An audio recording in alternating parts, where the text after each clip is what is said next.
todo bien. Va, perfecto. Entonces, les recuerdo que parte de la ponderación al momento de que calificamos después el caso situacional es su participación ahorita en esta hora de discusión general.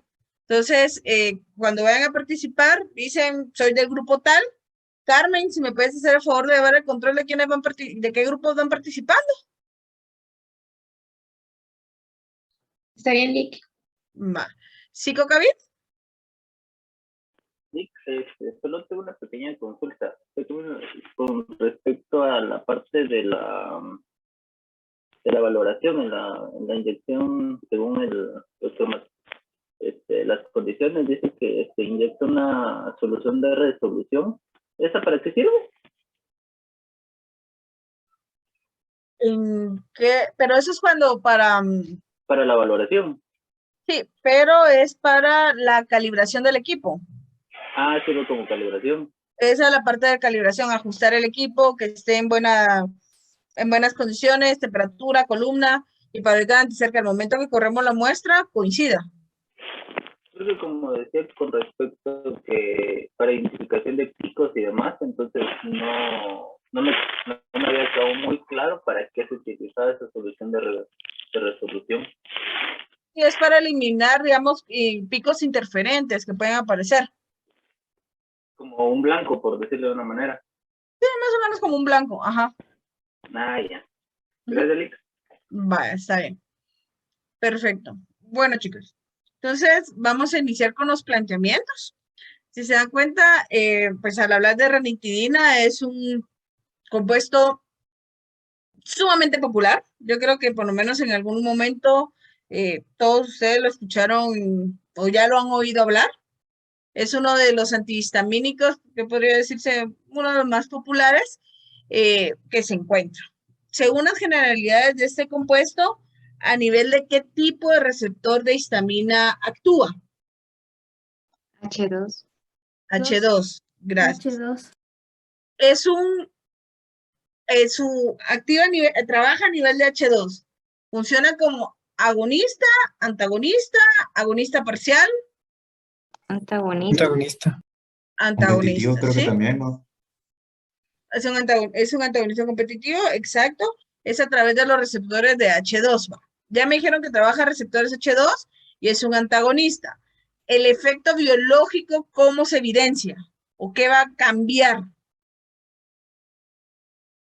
Disminuye la secreción de ácido graso por la célula de ácido graso de ácido gástrico, perdón. Ese es otro rollo, vegetales del estómago. Exacto. Disminuye las secreciones de ácido gástrico, no graso. Gástrico, sí, perdón. En las células parietales a nivel del estómago, ajá. Cuando entren a hablar ya con la parte de compuestos que ayudan en la regulación de pH, nos vamos a dar cuenta que para la secreción del ácido hay diferentes niveles en donde los medicamentos pueden actuar. Uno de los receptores que estimula la liberación de ácido son receptores histamínicos. También hay receptores muscarínicos que intervienen en este proceso. Entonces, cuando las personas tienen úlcera gástrica o gastritis por estrés, ¿verdad? No sé si alguno de ustedes tiene gastritis por estrés. ¿No? ¿Sanos todos? Kevin dice que él.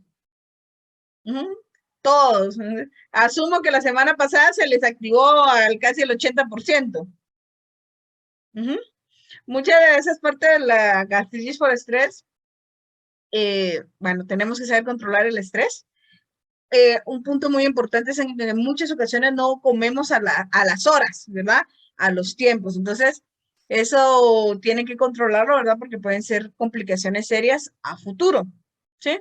Entonces, la ranitidina no va a ayudar a curarles la enfermedad, sino va a ayudar a controlar, ¿ya?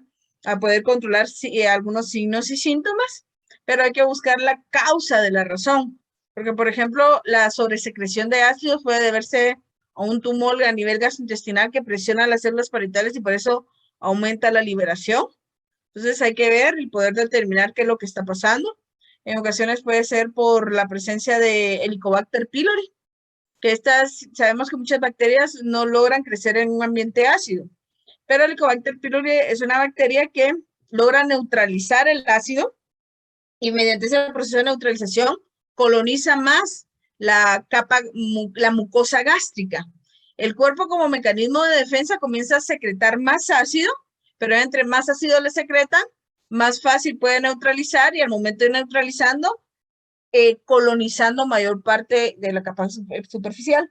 Es por eso que cuando el tratamiento del Helicobacter pylori es un tratamiento largo, que requiere el uso de varios antibióticos, ¿verdad? Varios medicamentos, antibióticos, y entre el grupo de medicamentos que se proporciona, están los medicamentos que ayudan a controlar las secreciones gastrointestinales. Ya la ranitidina en sí ya ha sido desplazada por otros medicamentos como los inhibidores de la bomba de protones, no sé si los han oído hablar. Sí, Lita, al menos en mi sección estuvimos en Anorgados, lo vimos en unas exposiciones. Entonces están los inhibidores de la bomba de protones. Ojo, no quiere decir que ya no se utilice la ranitidina, sino que se emplea bastante.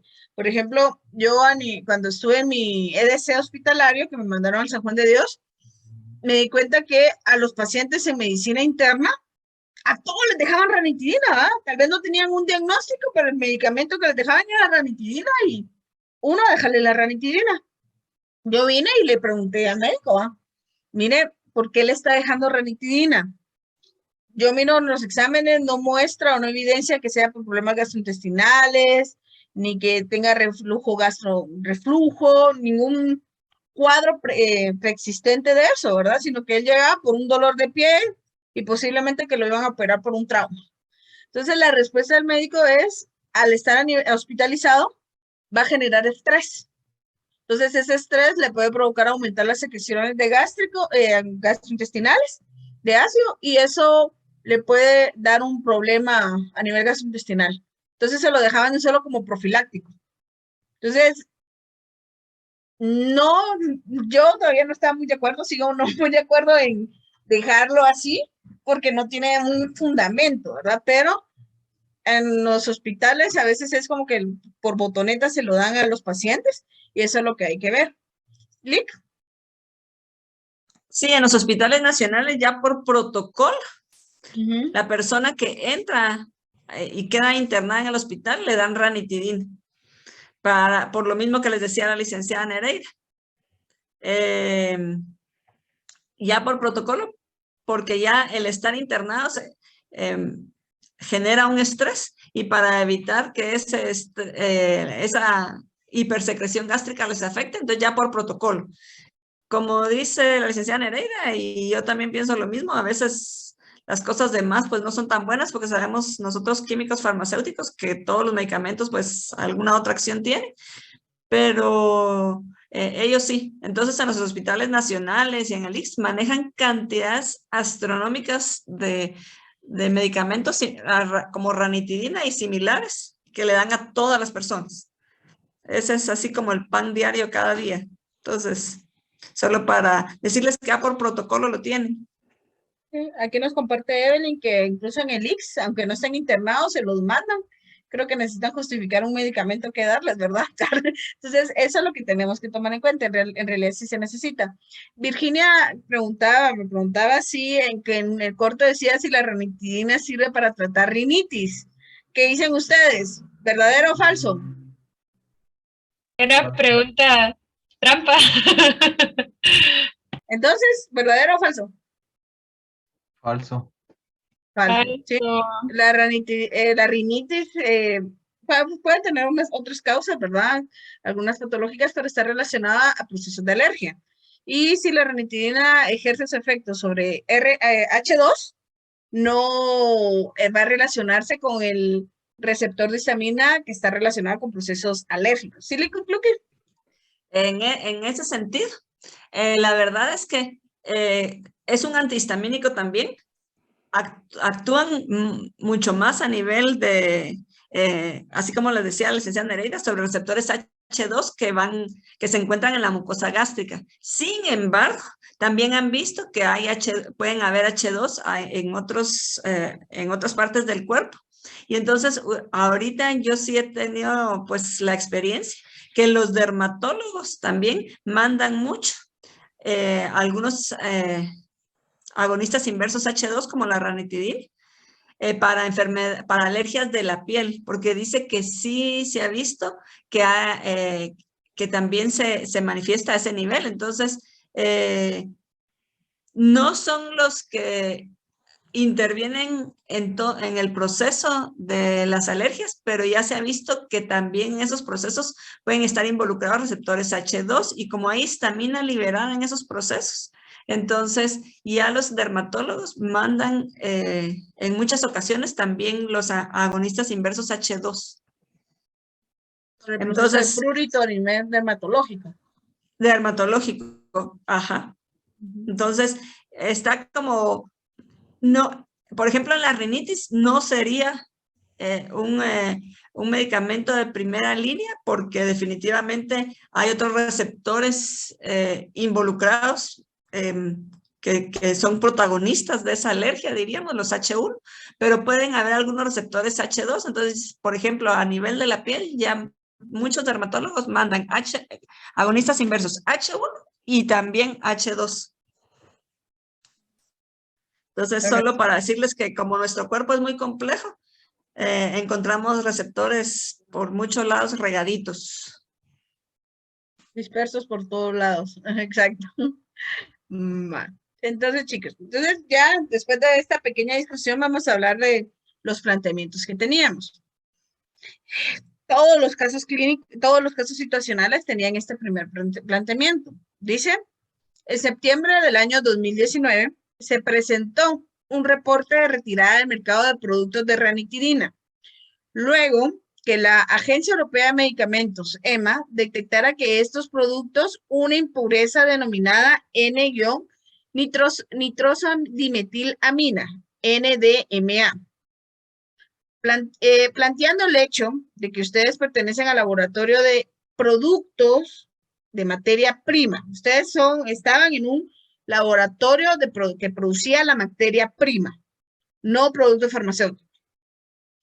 ¿Cómo logra justificar que este contaminante no procede de un proceso de síntesis, sino que se debe a específicamente aspectos de producción? Además, investigue las medidas tomadas por instituciones como la USP para introducir dicho análisis dentro de las especificaciones de las diferentes monografías y los efectos tóxicos de dicha sustancia.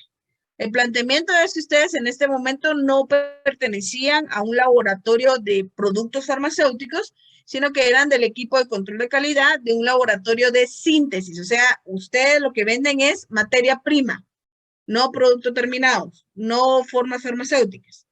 ¿Cómo logran justificar que ese contaminante no era por proceso de síntesis, sino por proceso de manufactura? Entonces ya miro aquí varias manos levantadas según el orden.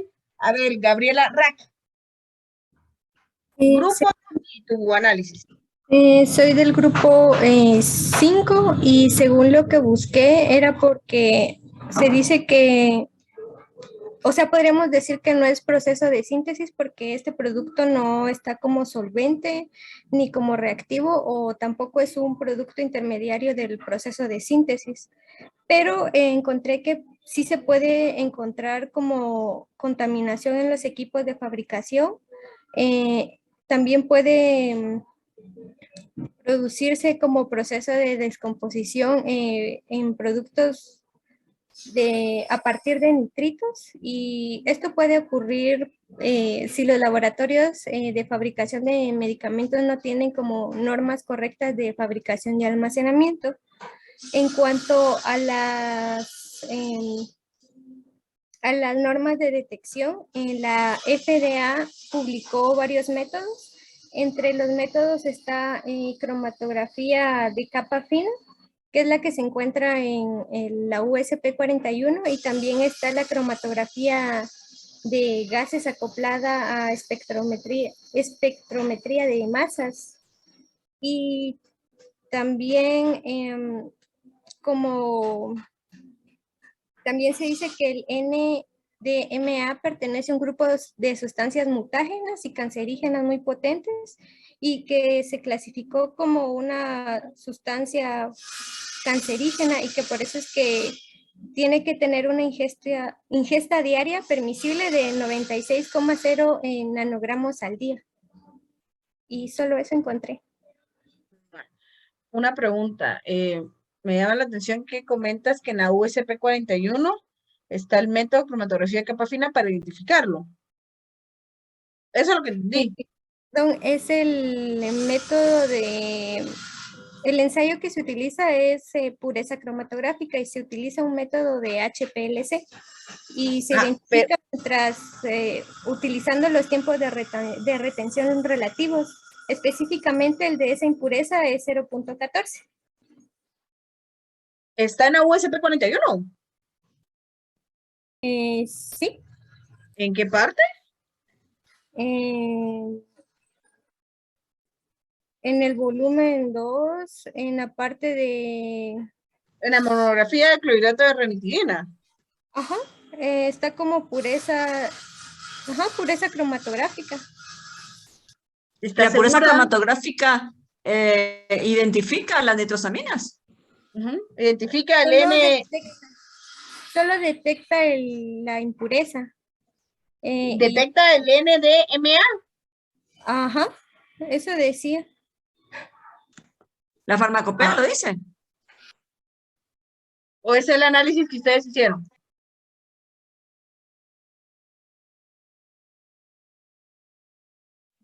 Ese fue el análisis que nosotros hicimos. Básicamente no decía que lo detectaba, sino que fue como el análisis que yo hice después de ver el...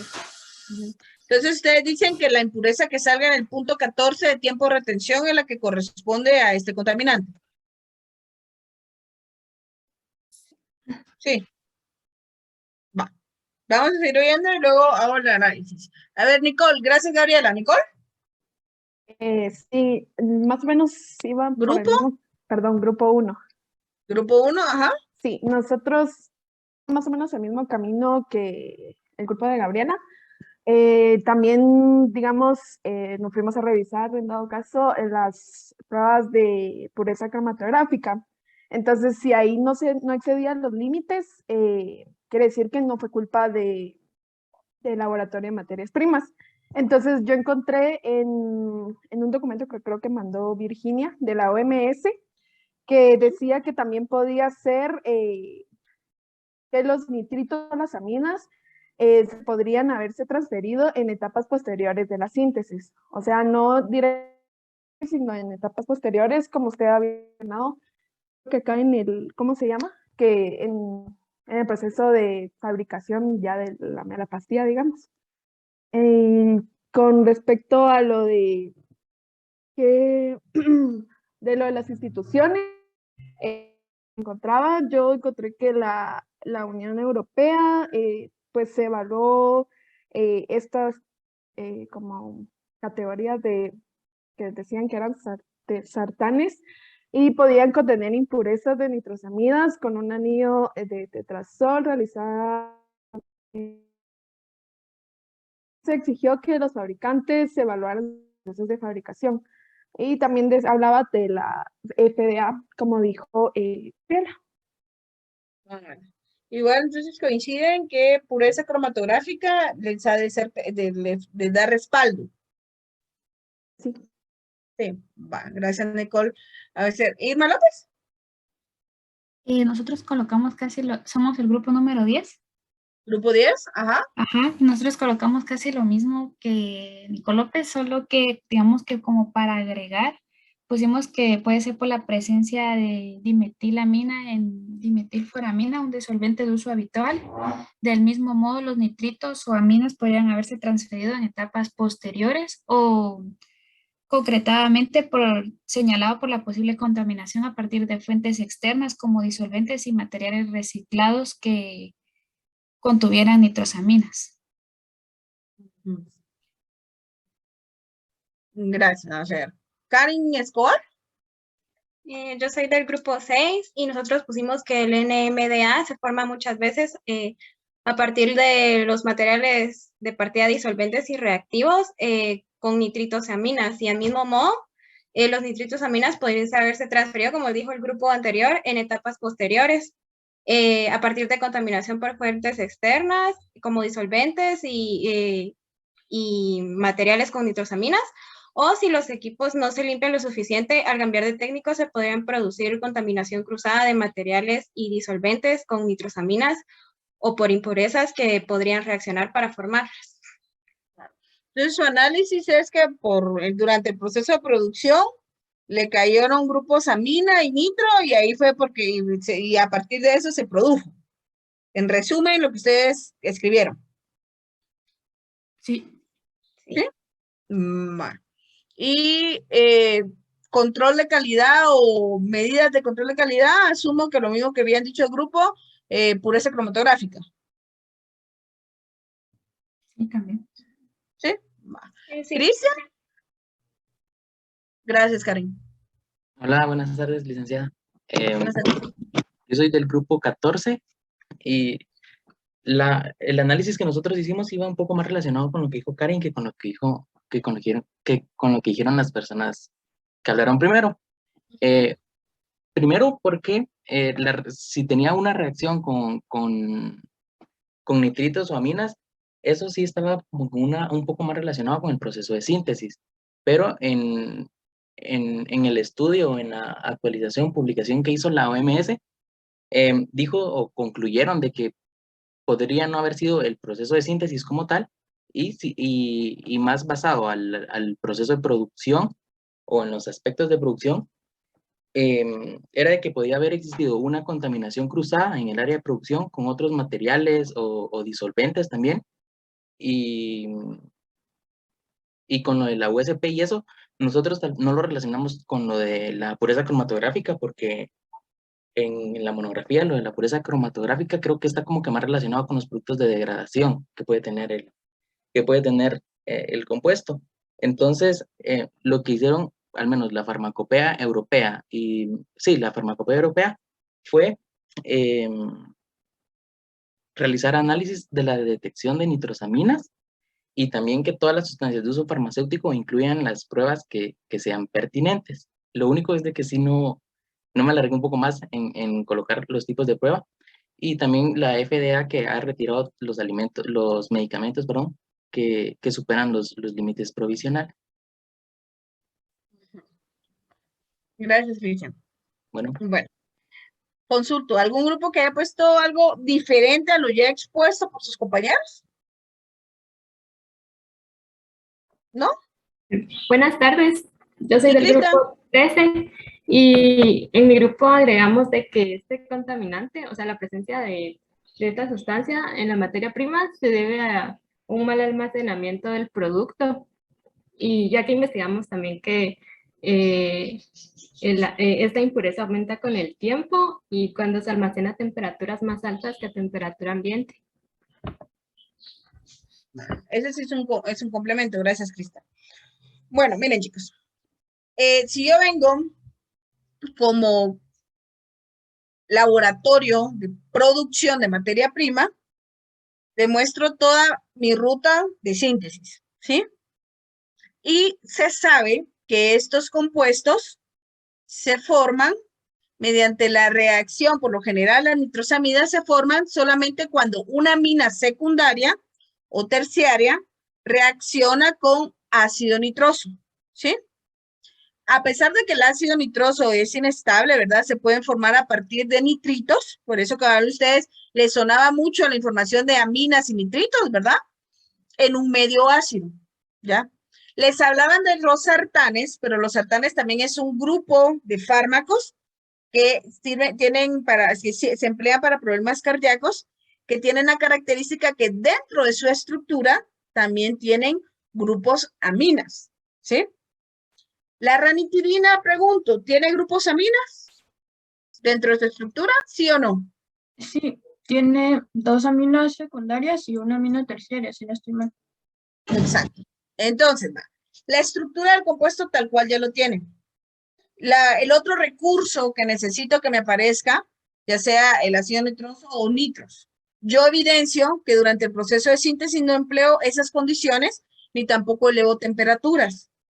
Pero durante la producción, una fase de producción, mezcla de los excipientes o derivados, pueden llevar ya sea nitros y volverlo en un ambiente ácido, que durante la producción se lleva esa reacción secundaria que forman a este contaminante. Por eso se evidenció que estaba en el producto, no en la materia prima. Y también, como dijeron, las altas temperaturas durante el almacenamiento pueden afectarlo. De esa manera, justificando el proceso de síntesis de mi materia y explicando cómo se forma, yo es que logro evidenciar de que no es una cosa de producción, de la síntesis del producto, sino ya puede estar ligado a un proceso de lo que es la formulación del producto farmacéutico. Además que esos contaminantes pueden estar en cantidades residuales en alguna, como subproductos de otros procesos. Y como bien lo dijeron, si el equipo no está bien limpio que se emplea para la formulación, puede estarse arrastrando, ¿sí? Pero recuérdense que a mí me interesaba defender mi punto de vista de producción. Va. Con respecto a lo de calidad, no se encuentra en la USP 41 la identificación de este compuesto. Si bien se dan cuenta ustedes, en pureza cromatográfica me habla de una nitro, pero es acetamida. Es diferente a la que estamos planteando, ¿sí? Entonces, ahí no está presente. Y eso fue lo que pasó. Que los productos estaban cumpliendo y la presencia de ese compuesto se detectó porque hicieron el análisis ajeno a un ensayo ya establecido en las farmacopeas. Entonces, instituciones como la USP vino y comenzó a plantear la metodología para identificar a este compuesto, ya como un contaminante que pueda estar presente, más que todo en las formas farmacéuticas. La USP 41 no tiene el método de análisis, pero sí ya se está incorporando en la USP 46. Eso lo revisamos con la League Lucky. Lamentablemente no tenemos acceso a la USP 46. Si en internet sí les menciona que el método está ligado en la USP 46, pero cuando uno le da a pachar para que lo lleve a la página de la USP, nos pide código de acceso. Entonces no pudimos leer el método, pero sí lo está llevando. Ajá, y el método cabal establece que se tienen que tener en cuenta las temperaturas en las cuales se trabaja porque puede degradarse. Y hay un documento establecido por la OMS, que ese sí está gratuito ahí en internet, donde indican las características para la identificación de estos compuestos. ¿Por qué? Porque ese contaminante no solo está en la ranitidina, sino que también están en otros compuestos, en otros medicamentos que tienen esa característica de tener grupo amida, en los sartán, por ejemplo, que está relacionado a problemas cardiovasculares. Entonces, nada que ver en la USP 41. Por eso tenían que investigar otras fuentes. Sí, Nereida, solo para complementar, en la USP 46 es la primera que se incorpora y es cromatografía de gases. Está en el capítulo general 1469, pero no tenemos nosotros todavía la farmacopea, pero ya está incluido. Sí, también ya está incluido para los productos que pues se pueden presentar esos contaminantes que generalmente son productos terminados, y siento que le han hecho mayor énfasis a los sartanes que se usan para la presión alta que a la ranitidina, o sea, como que se volvió más problema en los sartanes que en las propias ranitidinas. ¿Sí? ¿Queda clara esa parte de la discusión? Sí, ¿no? Asumo que el silencio es que sí. Claro, está claro. Gracias. Bueno, entonces, es un segundo problema que no le venía a todos, sino que solo a algunos grupos, es el siguiente. Dice que se está preparando un reporte sobre compuestos que pueden derivarse de la ranitidina. El ingeniero industrial de la empresa declara que la ranitidina N-óxido es un producto de degradación de la ranitidina, ¿sí? Y es uno de los compuestos que puede tener un impacto ambiental fuerte y llega a desencadenar genotoxicidad. ¿Qué opina sobre la afirmación de dicho profesional? ¿Y a qué análisis de control de calidad prestaría atención para evidenciar la ausencia de contaminantes de degradación o de metabolismo? A ver.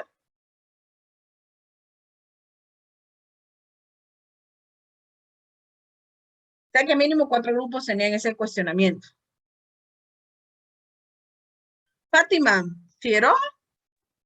Hola, buenas tardes. Buenas Del tardes. grupo 15 soy. Ajá.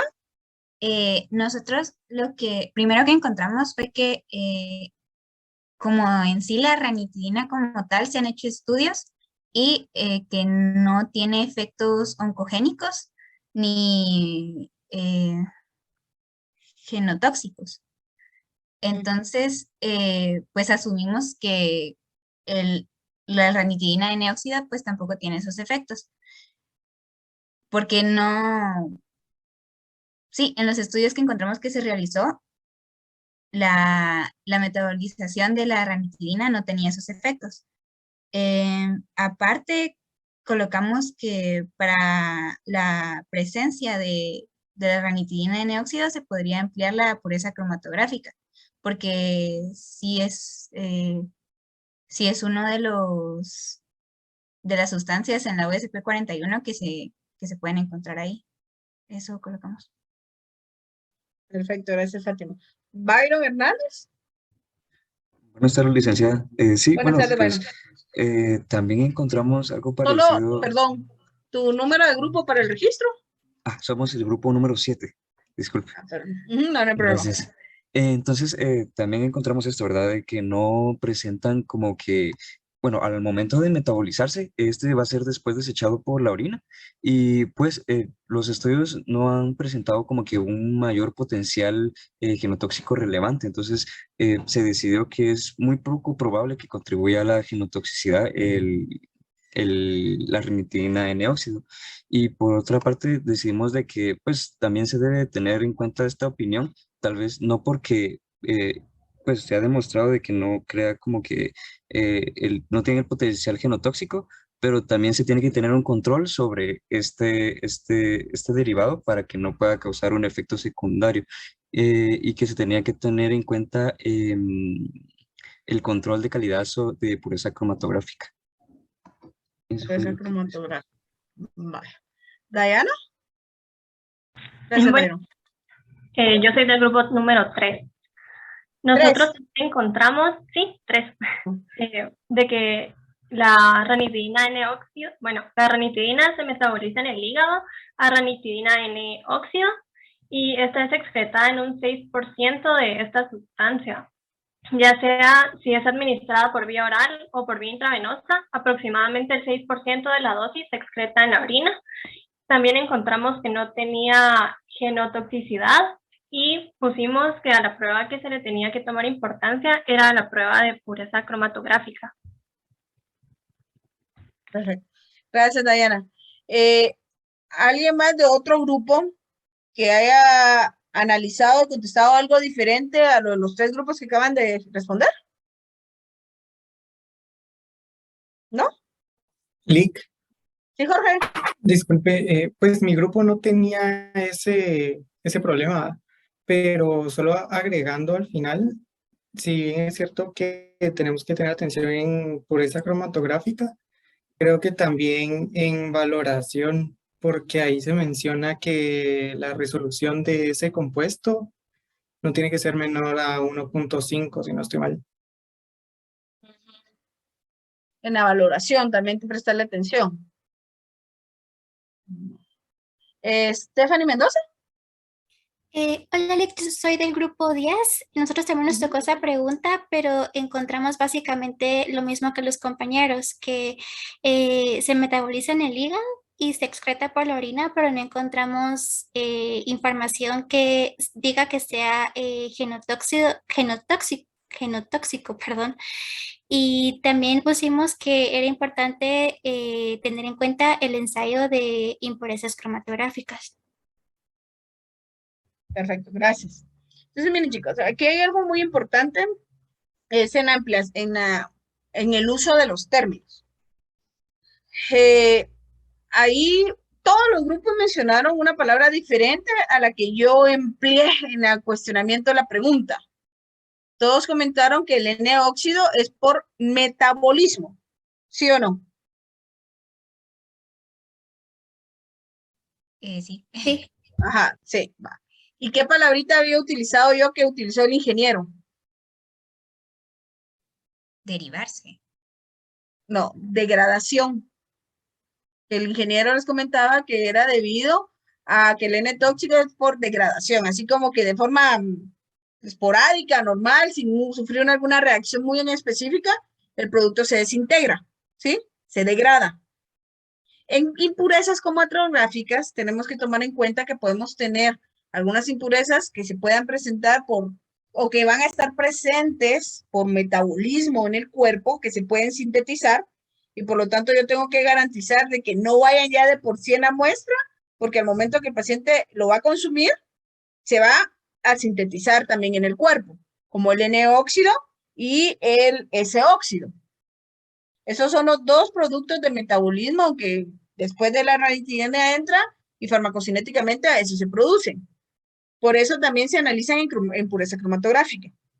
Pero si se dan cuenta, son los que dicen que el límite permitido son los más bajos, que es de 0.1%. ¿Por qué? Porque se sabe que ese al momento de que el paciente ingiera la ranitidina, la va a metabolizar a eso para ser eliminado. ¿Ya? Por lo tanto, no puede ir en mayor porcentaje desde el inicio en el producto, porque si no, internamente el paciente va a aumentar sus concentraciones. Pero si hay un contaminante que tiene un impacto ambiental que es debido a degradación, que el cuerpo normalmente no lo sintetiza.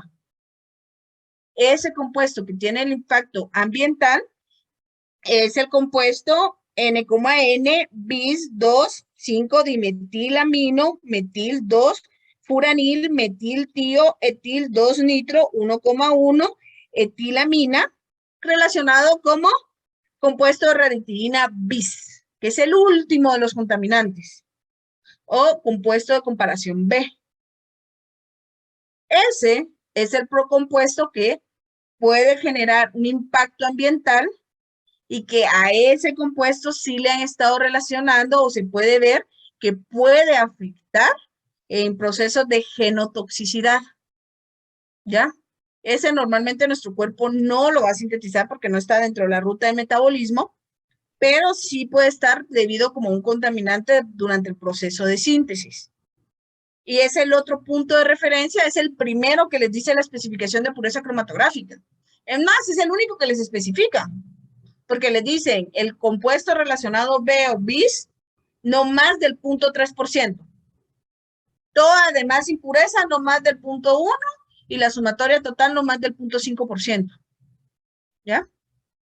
Entonces ahí el ingeniero, pues, erróneamente no era su expertise el hablar de procesos de degradación, metabolismo, pero sí había un compuesto de todos los de pureza cromatográfica, impureza cromatográfica que sí podían tener un impacto de genotoxicidad. Tanto la el óxido como el S-óxido no, y la misma ranitidina, ¿verdad? No van a tener un impacto de genotoxicidad porque si no, no estarían comercializándose, ¿ya? Porque recuérdense que evaluamos riesgo-beneficio.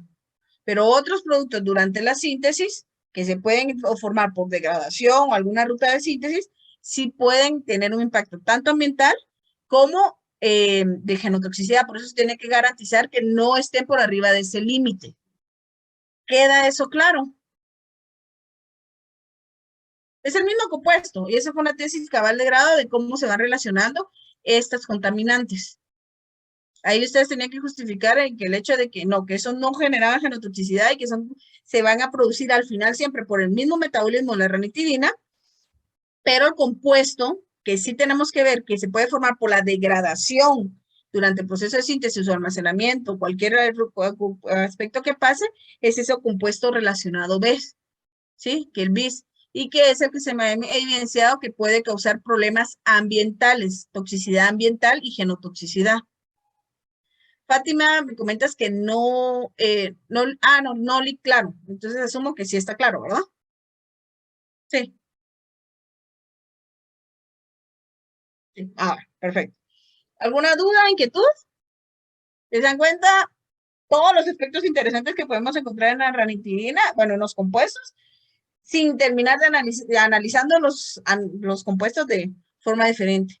Los límites están en tu farmacopea, están las especificaciones. Virginia, la especificación te dice el límite del compuesto relacionado B o bis no más del 0.3%, y de cualquier otra impureza no más del 0.1%, y de impurezas totales no más del 5%. ¿Ya? Va. Entonces, planteamiento 3 que les pudo haber venido, bueno, el 3 en mi listado general, pero 1 o 2, el 2 o el tercero en alguno, dice. Explique la razón, bueno, aquí yo creo que ya más o menos lo expliqué hace ratito, ¿por qué el ensayo de pureza cromatográfica, el límite permitido de compuesto bis de ranitidina es del 0.3%, pero de todos los demás no debe superar el 0.1? Justifique su respuesta indicando la procedencia de dichos contaminantes. Yo creo que esta me la voy a saltar del análisis de ustedes porque es parte de lo que yo expliqué hace ratito, de dónde pueden venir. Más o menos la explicación que tenían que darme, por eso les digo, no le venía ni la pregunta 2 ni la 3 en el mismo temario, porque era sobre el mismo enfoque, pero desde dos ángulos distintos para responder lo mismo. Queda claro también para los que tenían la pregunta 3, esa de la pregunta de los límites, con la respuesta anterior que les di.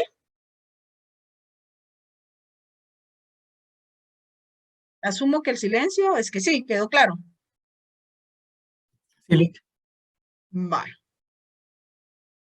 Está bien. Bueno, voy a pasar al siguiente planteamiento. Que dice el siguiente. Esto les pudo haber salido en varios temarios. Dice, el certificado de calidad que proporciona el proveedor de materia prima de clorhidrato y ranitidina indica que el ensayo de identificación cumple según el estándar de prueba IR y diferencia de absortividad de 2.5%. Todos los ensayos de determinación de impurezas y valoraciones cumplen según las especificaciones. El jefe de producción se atrasó en la entrega de un lote de producción y desea ampliar el certificado del proveedor como respaldo para el empleo directo de esa materia prima. ¿Cuál es su opinión al respecto como jefe de control de calidad? Ahorita los cambié de tipo de laboratorio, ahorita si están ustedes en un laboratorio de formulación de productos farmacéuticos, ¿qué harían? Pablo Méndez. Sí, Lick, buenas tardes. Bueno, buenas tardes, ¿cuál es tu opinión? Analizando esto, pues nos dimos cuenta que la prueba de cloruros, pues, no está. Y la otra es que lo vimos de dos puntos de vista. Una es que el certificado y pues al momento de que el jefe de producción se atrasó con esta materia prima, el lapso que pasó desde que el proveedor dio el certificado y entregó la materia prima, pudo haber sufrido alguna alteración, como por ejemplo con una rehidratación del clorhidrato de ranitidina por ya sea almacenamiento y etcétera, condiciones climáticas. Otra también que pudo haber sido, pues se pudo haber contaminado la muestra por tal vez un mal almacenamiento en bodega. Y el otro punto de vista también es que el certificado, pues tal vez cabe la posibilidad, más que todo si es aquí en Guatemala, que el proveedor lo pudo haber alterado para que básicamente sacar su producto él y vendérnoslo, ¿verdad? Entonces, de esos dos puntos de vista lo analizamos nosotros. Pero su conclusión es, ¿aprueban o no lo aprueban? No, definitivamente no. ¿Yanis? Sí, yo perdón, Pablo, no sé si, Pablo, no sé si dijiste el número de grupo. Ay, perdón, grupo 2. Grupo 2 para anotarlo, gracias. Yanis, por favor. Bueno, nosotros somos el grupo 9. Sí, 9. Y nosotros pues también, es que a veces me confundo, perdón, pero sí somos el 9. Nosotros también pues nos enfocamos en algo relacionado a lo que ya habló Pablo, ¿verdad? Que como nosotros como jefes de control de calidad, pues obviamente no aceptaríamos, ¿verdad? Que se diera esta prórroga, y lo que nosotros bueno, de que se extendiera este tiempo, ¿verdad? Y lo que nosotros haríamos sería como que pedir una prórroga de más tiempo para volver a someter la materia prima a las pruebas de control de calidad para asegurar, ¿verdad? De que pues no se haya contaminado o que no tengamos, o que, bueno, que la prueba sí sea pura, ¿verdad? Como que para que cuando nosotros la empleemos, pues no tengamos ese problema de que esté adulterada o modificada. Entonces, Perfecto, gracias, Denise. Bueno, cosas importantes para ir haciendo el análisis. Primero, el que se atrasó fue producción. Es cierto, trabajamos en la misma empresa, tenemos que colaborarnos, pero cada quien tiene que ser responsable de las funciones y atribuciones que tiene. Si producción se atrasó por algún motivo y quiere acelerar el plazo saltándose protocolos de calidad, eso nosotros no lo podemos permitir. Ya cuando estén en la industria farmacéutica se van a dar cuenta que está el laboratorio de control de calidad y también hay un ente ahora que está formando que es aseguramiento de la calidad. Son como auditores internos que están sobre ustedes verificando que estén cumpliendo al pie de la letra lo establecido en el laboratorio. Si dentro de la política de la empresa de control de calidad establece que la materia prima que entre es analizada por el laboratorio de control de calidad, nunca se puede saltar el dictamen del laboratorio de control de calidad. Entonces, completamente lo primero, negado la autorización para que arranquen la producción. Segundo, como bien habían dicho, nos mencionan que el IR, nos mencionan que la absortividad, pero en la identificación faltó el ensayo C, que es el de clorhidrato, ¿sí? De cloruros. Entonces, si bien, como le expliqué a Virginia al inicio del laboratorio, tenemos el clorhidrato que se forma de formar una sal que me favorece la formulación. Pero me pueden estar dando una sal de sulfato de ranitidina que va a tener otro comportamiento a la hora de forma farmacéutica. También no tiene un impacto sobre el producto, pero sí en la calidad del producto terminado. Entonces yo tengo que garantizar que sí sea la sal que yo estoy solicitando. Entonces, como tenemos que tener la identificación con respecto a los 3 análisis de identificación. Y también, como había dicho Pablo, bueno, en la confianza está el engaño. Nos pueden estar dando un certificado de gato por liebre y es nuestra responsabilidad garantizarlo. Si es cierto de que nosotros hacemos validación de proveedores para garantizar que solo los mejores proveedores nos estén entregando materias primas, pero también sabemos que pueden cometer un error a un proceso y por eso necesitamos esa trazabilidad de nuestros resultados para garantizar la calidad del producto tal cual. ¿Queda claro ese análisis y el por qué tenemos que decir no, no, no, no, no? Y sobre todo porque no estaba la identificación, una de las identificaciones. El pedir la prórroga no es nuestro problema. Nosotros tenemos nuestro calendario, tiempos. Sí podemos colaborar con nuestros compañeros, intentar que el análisis salga lo más pronto posible, pero siempre hay ciertos tiempos que se tienen que cumplir. Por ejemplo, pérdida por secado son 3 horas. Imposible que antes de 3 horas les podemos estar dando un resultado, ya que hay otros ensayos que dependen de que la muestra esté seca para poder hacer la identificación, caracterización, etc. ¿Sí? Bueno. Otro planteamiento rapidito es el siguiente. Les dice, les venía. Se realizó el ensayo de identificación B de ranitidina a una muestra recién entregada por el proveedor. El técnico en menos de 3 horas le tenía los siguientes datos. Les dice que la absorbancia a 229 nanómetros era de 0.5475. La absorbancia a 315 era de 0.55 de 96. Empleando una celda de 1 centímetro y una concentración de la muestra fue de 0.9 microgramos por mililitro. Y que le dio una diferencia de 2.5% de absortividad. ¿Cuál es su opinión con respecto a este análisis y dictamen? A ver, Andrés me recuerdo que ya participó por su grupo, solo para que puedan participar todos los grupos. Si da chance, te doy la palabra de último. Creo que Abdi, Pablo no ha participado. No fue Andrés Barrios. Bueno, después te doy el favor, Andrés, pero Abdi y después Andrés. Bueno, pues nosotros hicimos eso y pues... ¿Número de grupo? Bueno, nosotros... el grupo 1, perdón. Ajá, grupo 1. Ajá.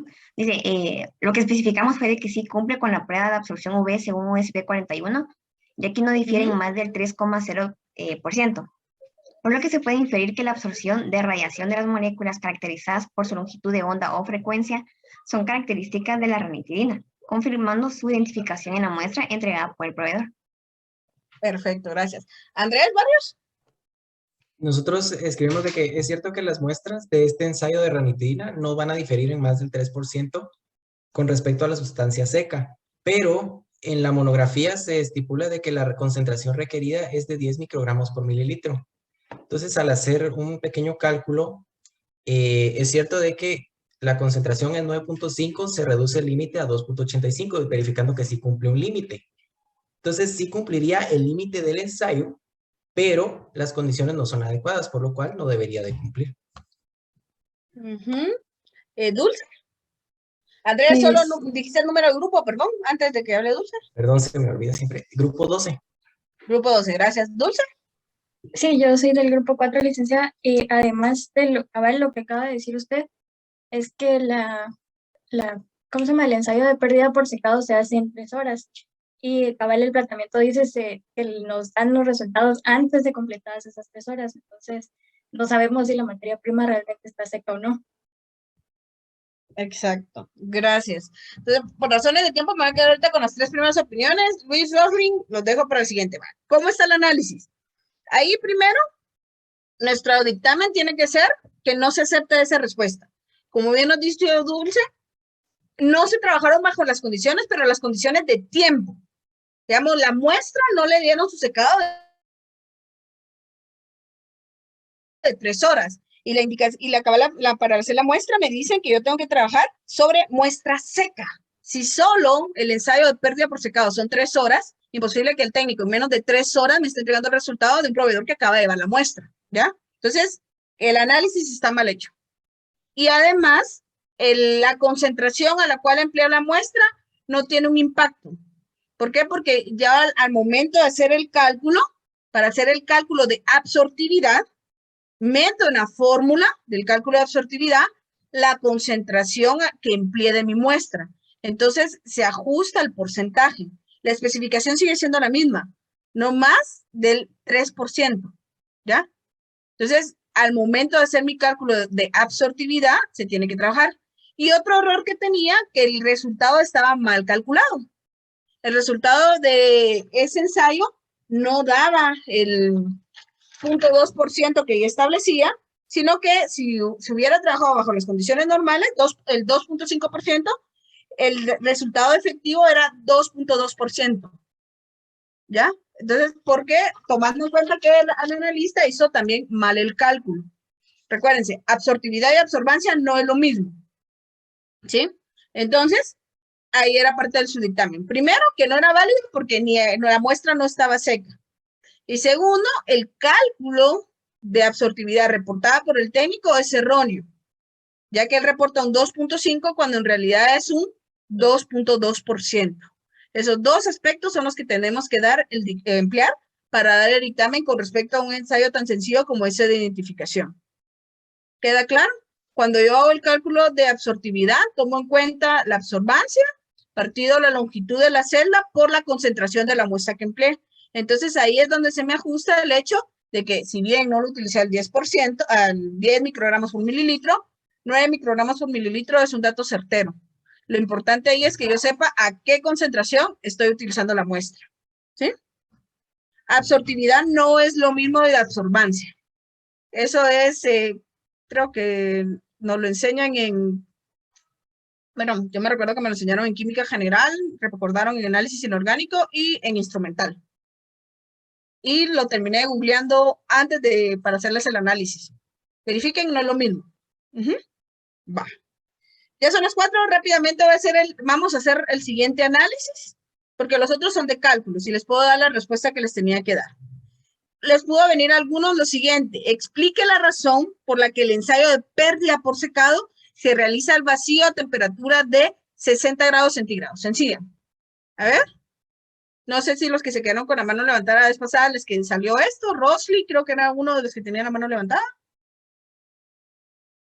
Pero mi grupo creo que no lo tenía. No les quedó eso. Ah, bueno, si no les tocó eso, no hay ningún problema. A ver, ¿a quién les tocó esto? O a nadie, me van a decir. Natalia Jerónimo, número de grupo, por favor. Nosotros somos del grupo 7 y encontramos que la ranitidina puede sufrir fotólisis, ya que es fotosensible, entonces se descompone por la luz, entonces no es bueno que esté a altas temperaturas. Pero luz y calor de secado son dos cosas diferentes.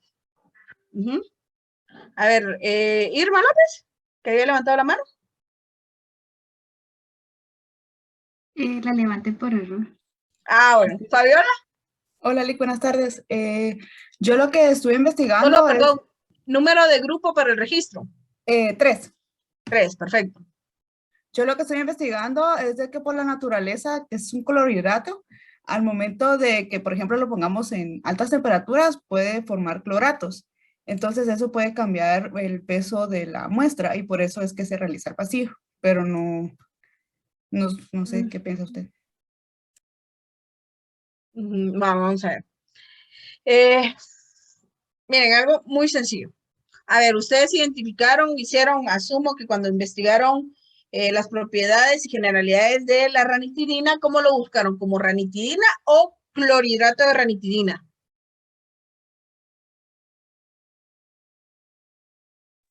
¿O no buscaron clorhidrato de ranitidina? Va.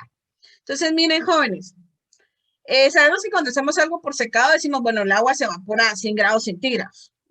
Pero lo que pasa es que sí es cierto, la ranitidina, solo ranitidina, tiene un punto de fusión, o sea, pasar de sólido a líquido, entre 133 a 134 grados centígrados. Y ahí yo puedo decir, bueno, 100 grados centígrados, que normalmente el secado es por debajo de eso. La razón por la que no se utiliza es porque el compuesto es clorhidrato de ranitidina. Al ser la sal, su punto de fusión cambia. Y cambia a un punto de fusión entre 69 y 70. Entonces, a eso, si yo lo pusiera en un horno para secado a 100 grados centígrados, ¿qué le pasaría a mi muestra? ¿Se iría sólida o se funde? Se va a fundir, se va a cambiar, se va a alterar. Por eso se aplica una temperatura menor, 60 grados centígrados, pero para poder eliminar el poco agua que tenga, necesito emplear vacío. Porque aplicando vacío, modifico el punto de evaporación del agua y con menor temperatura la logro eliminar. ¿Queda claro el por qué ese ensayo se hace así? ¿Sí? Sí, licenciada.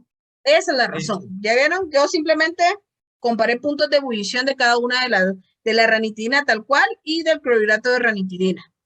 Tomando en cuenta que por lo general el agua, que es lo que yo quiero eliminar, está a 100 grados centígrados. Bueno. Rápidamente, algunos les tenía que en la farmacopea argentina se realizó la prueba de metales pesados. Dice, en la farmacopea argentina se realiza la prueba de metales pesados según método 2, el cual es igual al que se describe en la USP. Por lo cual se trabaja con 2 gramos de muestra para hacer el análisis. Explique con fundamento técnico y científico el por qué la identificación de metales pesados, según dicha método y esa forma que según esa farmacopea, se tiene que usar ese método. Recuerde tomar en cuenta la justificación del empleo de una metodología de análisis según el tipo de muestra. A ver, ¿a qué grupo le tocó ese planteamiento? Jocelyn y después Cocaví. Buenas tardes, licenciada. Somos el grupo 4 y nosotros colocamos que el método 2 para la prueba de metales pesados se utiliza para las sustancias que no producen preparaciones transparentes o incoloras en las condiciones de pruebas específicas para el método 1, ya que el clorhidrato de ranitidina es un sólido que presenta coloración blanca y por lo tanto no produce una solución verdadera. Hay ranitidina clorhidrato que se vende como inyectable y ya no lo venden soluble. Ojo, va. ¿Cocavid? ¿Qué pusieron ustedes? Buenas. Nosotros somos el grupo 13, si no mal me acuerdo. Sí, ¿Les damos 3 o 13? 13. Ah, 13. Ujú. Sí, nosotros colocamos también de que aparte de esta, la que no producen soluciones transparentes ni incoloras, también se utiliza este método ya que no los compuestos que no se acoplan al método 1 es debido a no hay precipitación de metales con petróleo y sulfuro. Entonces es más rentable utilizar el método 2 por la falta de la precipitación del mismo, por lo cual no se puede realizar con el método 1. Ahorita ustedes me lo han estado explicando ambos por la razón del ensayo y el fundamento de ese ensayo, pero no me lo están relacionando bien con una muestra. A ver, Julie, ¿qué fue lo que ustedes pusieron? Aquí lo que nosotros pusimos fue que grupo 11. Ajá. Pusimos que la ranitidina no es una solución verdadera y si eso me tira al grupo podría responder a la prueba, pero no nos dio un resultado conclusivo, por lo que se realiza el método 2, que consiste en la calculación de la muestra para hacer únicamente la resolución general. Esta es la resolución analizada que condiciones de preparaciones del método 1, que exige especialmente cuidado con el pH, con el medio.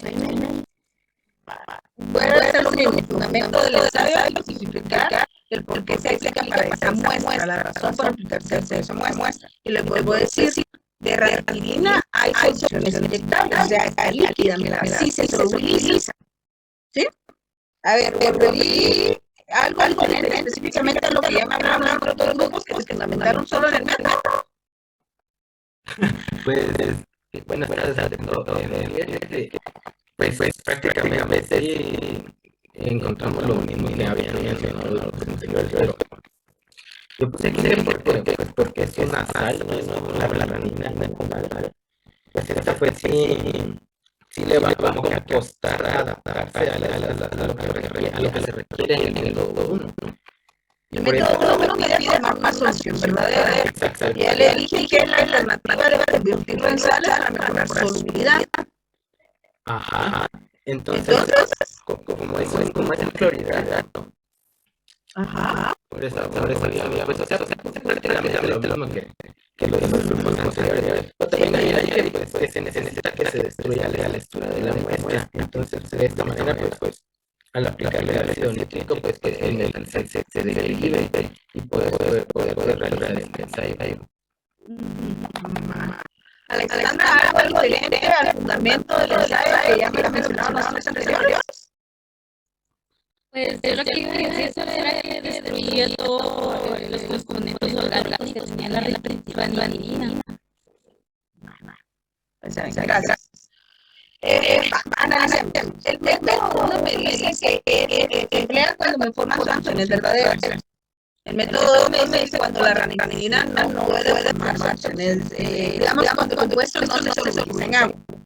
Bien, yo le dije que la ranitidina sí, clorhidrato de ranitidina sí se soluciona en agua, por supuesto, porque digamos a mí me lo venden como inyectables. ¿O no han visto la ranitidina inyectable ustedes? Además, están la misma forma como vean una monografía de ranitidina inyectable. Entonces, el grupo de 16 es Alexandra. Solo pastillas hay inyectables, sí hay inyectables. En forma farmacéutica para los hospitalarios se realiza bastante. ¿Cuál es la razón, jóvenes? Miren, es algo tan sencillo. La solubilidad del clorhidrato de ranitidina, ¿sí? Es de 24.7 miligramos por mililitro. Esto lo sé yo investigando las propiedades físico-químicas de la muestra. ¿Ya? El método me pide a mí que yo venga a hacer método 2, yo tengo el método 1, ¿no? También que echar 2 gramos de muestras y al final la reserva de un volumen concreto de 50 mililitros, ese es el volumen final. Eso haría que yo la tendría como una concentración de 40 miligramos por mililitro. Debido a que estaría más saturada, que la cantidad de muestras que necesito para poder detectar el determinante es muy elevada y no se logra solubilizar, a pesar de que la clorhidratometina sí es ligeramente soluble. Pero eso se debe a sus características de solubilidad, ¿sí? Por lo que no se disolvería completamente la muestra y es debido a eso que yo necesito pasarme a un método 2. La ranitidina inyectable, si mi memoria no me falla, viene a una concentración de 2 miligramos por mililitro. Por lo tanto, esto sí se va a lograr solubilizar a esa concentración. La diferencia es que para hacer el ensayo, yo necesito que sea una concentración mayor, entonces, por lo tanto, no se me va a solubilizar. Ese es el método del por qué se tiene que quedar. Si la razón no me forma una solución verdadera, pero ¿por qué no me forma una solución verdadera? Porque no sería una concentración más elevada. ¿Sí? ¿Queda eso claro? Miren, y eso solo analizando las propiedades de sistema integral de la ranitidina y propiedades de la ranitidina, que ustedes lo revisaron para particularidades. Luego venía el dictamen del cálculo de ingresos y de variación. Por razones de tiempo, solo los voy a indicar. El primer puesto, el que tenía tiempo de corrección de 125, tiene un porcentaje de impureza de 0.002%, como lo tengo que calcular únicamente con 2 de un decimal, quedaría 0.2 exponente a la menos 1, es la forma correcta de expresar. El punto, el que tiene tiempo de corrección de 0.72, queda 0.06, dejándolo con un decimal más lo correcto, queda al punto 1. El del punto 84, que es otro interesa, queda de 0.07, dejándolo como un decimal menos correcto, igual a punto 1. Y el de 1.75 queda a 0.3%. El de tiempo de retención de 2.5 no aplica como contaminante, que no es contaminante porque si se encuentra es el mismo tiempo de retención que el estándar. Por lo tanto, lo que yo estoy detectando al 2.5 es mi muestra tal cual. ¿Queda eso claro? ¿Sí? Por lo tanto, si cumple la farmacopea, el de 1.75 es el compuesto relacionado B, que no es mayor al 0.3%, y la sumatoria total me queda menos de 0.4% de contaminante, no supera el 0.5. Y la valoración nos quedaba en 97.4%, por lo tanto, no aplica que el límite comienza desde 97.5 hasta 102.0. Bueno. Entonces, chicos, perdón, no me faltan 15 minutos más, pero ahora para poder hacer el análisis y espero que estas situaciones los ayuden a ustedes a comprender cómo es el comportamiento de la muestra, el por qué los ensayos y qué dificultades tenemos que saber para analizar las mismas. ¿Alguna duda, inquietud? ¿No?